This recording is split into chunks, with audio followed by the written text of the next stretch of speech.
This is Europe.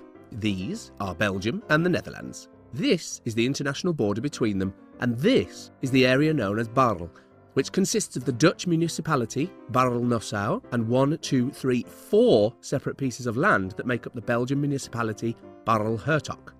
Simple, right? Well, not quite. You see, this isn't really what the international border looks like. This is what it looks like, which means that in addition to the 4 land pieces seen earlier, Baarle-Hertog consists of a further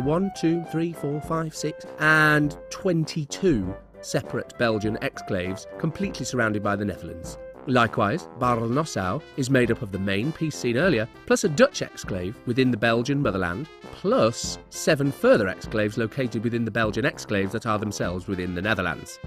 Of course, some of these border irregularities occur on pastures and fields that nobody cares about, but the lion's share of the complexity actually lies within the main village, where over 8,000 people live. And make no mistake, these borders aren't invisible, theoretical boundaries. They are a set of very clearly marked lines, every last one of them, with helpful labels telling you which side is which. And the borders pass indiscriminately through just about anything, including roads and buildings, so next-door neighbours might reside in different kingdoms, retail stores, so the checkout queue might feel like border control, car parks, so drivers can double park in epic fashion, restaurants, so couples sitting across the table might be sitting in different countries, and sometimes even through residential houses, so one might be resting on a couch in Belgium while watching television in the Netherlands. So which country do these people live in? Are they residents of both? Actually, the location of the front door determines which sovereign state the house is officially in. It also determines who their public utilities providers are, including electricity, internet and television. Wait, does that influence what channels they have access to? Anyway, to make things easier, most house numbers are decorated with the relevant national flags, so people can keep track of which government to pay taxes to. Of course, the street names don't change from one country to the next. That would be crazy. But the house numbering does, making the overall sequence non-continuous. This has the unfortunate side effect that some addresses, as in street name and house number, occur twice. That must be a nightmare for the local postman. Oh, by the way, if you live in the Dutch part of Baarle and you want to post a parcel to the Belgian side, make sure you drop it in a Belgian postbox. Otherwise, your parcel will be carried by van from Nassau to Amsterdam, then flown over to Brussels, and then carried by van back to Hertog. At least that's the official story. But back to house numbering. What happens when the border passes straight through the front door? This is not a theoretical scenario. There really is a house with the front door on the border. The solution? 2 house numbers resulting in 2 addresses in 2 countries. It even has 2 doorbells.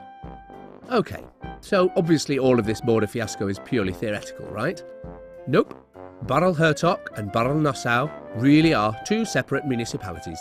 They have different flags and different coats of arms, different town halls with different mayors, different police services, different school systems, different churches, different post offices and different postcodes, as mentioned earlier, different providers of electricity, internet and television, and different official websites.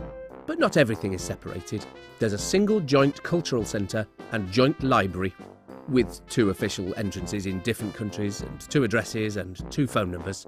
But even stranger, the local authorities operate according to 2 different sets of national law. For example, the 2009 European Parliament elections had the townspeople voting in separate ballots on different dates.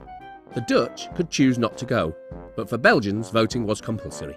Other legislation differences include tax rates and Sunday shopping laws. Occasionally, this has prompted store owners to jump countries by moving their front door by a few feet. Thanks to EU harmonisation of law, many legislation differences have disappeared, but not all. For instance, Belgians are allowed to build a house less than 300 metres from a pig farm, which is illegal in the Netherlands. Also, residents of Baarle sometimes buy fireworks in Belgium and smuggle them into the Netherlands, where purchasing fireworks is only legal 3 days per year. If you think that's dodgy, just wait. In the early 1990s, a bank was suspected of money laundering, but the authorities couldn't search the vault. Why?